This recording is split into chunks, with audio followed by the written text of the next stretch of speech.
Boa noite. Essas são as principais notícias desta terça-feira, 14 de junho de 2035. Tensões no Oriente Médio aumentam os confrontos entre organizações rebeldes e tropas internacionais após disputa por reservas de água subterrânea. Uma crise energética é alertada pelos cientistas por conta da escassez de lítio, que pode comprometer a produção global de baterias em até 40% nos próximos meses. E no Brasil, o governo anunciou o início da segunda fase do programa de reflorestamento da Amazônia, com foco em biotecnologia e o controle climático. Agora, o assunto que está mobilizando o planeta.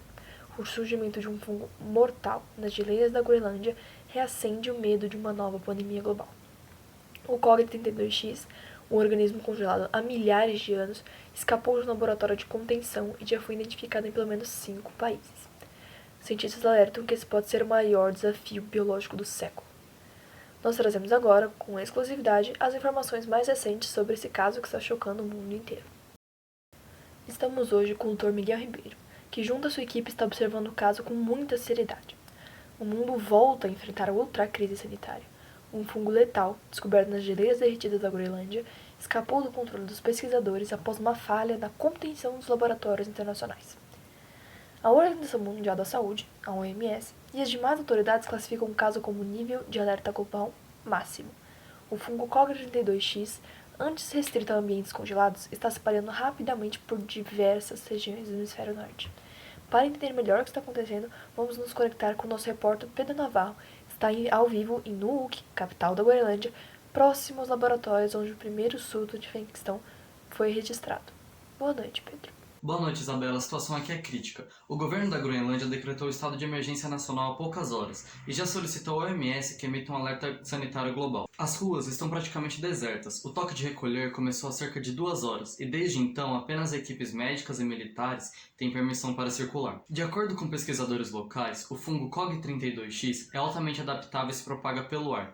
Embora ainda faltem informações completas, acredita-se que ele pode permanecer ativo em superfícies por até 72 horas e que sua estrutura celular seja extremamente resistente a variações de temperatura e luz. Médicos e cientistas trabalham dia e noite em busca de um antifúngico eficaz. Por enquanto, as medidas se concentram em isolamento total das áreas afetadas e descontaminação constante com compostos à base de cloro e prata líquida. Nós conseguimos conversar com alguns moradores antes do toque de recolher. Muitos relatam sintomas iniciais de febre, dores musculares, manchas escuras na pele e, em casos mais graves, confusão mental e perda parcial da memória. O governo local informou que há indícios de que o fungo possa afetar o sistema nervoso, alternando temporariamente a percepção da realidade dos infectados, algo que preocupa ainda mais as equipes médicas. Segundo informações de última hora, a fronteira com a Islândia acaba de ser fechada. Voos foram cancelados e forças da OTAN estão enviando unidades de contenção biológica para a região. Volto com você no estúdio, Isabela. Obrigada, Pedro. É uma situação realmente muito preocupante. Para nos ajudar a compreender melhor os riscos e as possíveis consequências dessa nova ameaça, nós recebemos aqui no estúdio o microbiologista e comentarista de saúde, Dr. Miguel Ribeiro. Doutor, o que esse fungo tem de tão perigoso? Boa noite, Isabela. Boa noite a todos. O que mais preocupa a comunidade científica é, de fato, a origem desse fungo. O COG-32X estava congelado há milhares de anos, talvez desde a última era do gelo.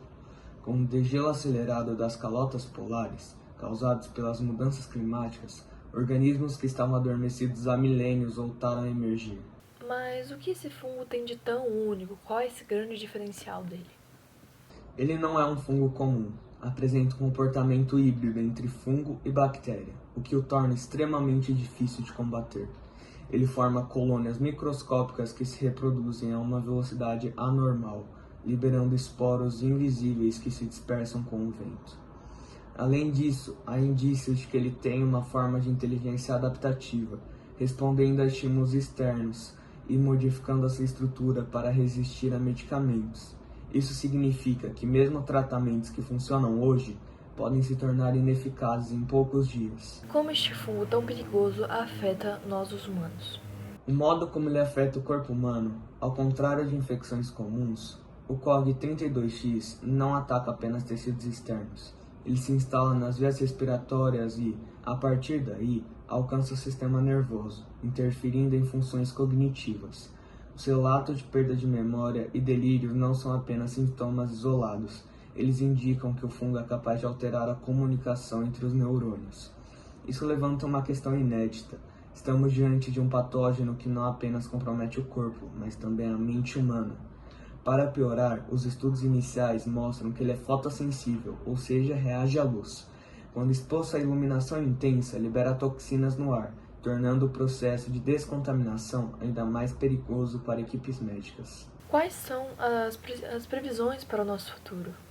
Caso o fungo continue se espalhando nesse ritmo, as estimativas indicam que ele pode atingir todos os continentes em menos de 3 meses. Existe algum jeito que poderemos conter isto? A contenção pode se tornar praticamente impossível por conta da sua habilidade de adaptação extrema e a rápida contaminação pelos esporos liberados no ambiente.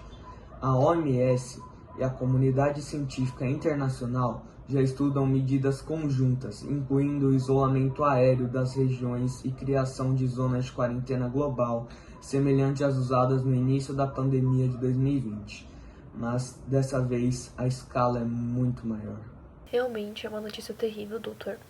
Enquanto o mundo busca novas soluções, as autoridades da ONU e da Organização Mundial da Saúde convocaram uma reunião de emergência para amanhã, que será realizada em Genebra, a fim de discutir medidas conjuntas de contenção e de possível fechamento de certas fronteiras. A iminência de uma nova pandemia ainda mais perigosa já está afetando várias áreas da vida cotidiana. Diversos países já suspenderam viagens internacionais e reforçaram controles sanitários em aeroportos. A Bolsa de Valores também reagiu com uma forte queda esta tarde. Especialistas alertam que, se esse surto persistir, poderemos ter a maior crise de saúde e econômica das últimas décadas. Nós continuaremos acompanhando o caso e trazendo atualizações ao longo da noite. Eu sou Isabela Tavolaro e esse foi o Jornal do Amanhã. Boa noite.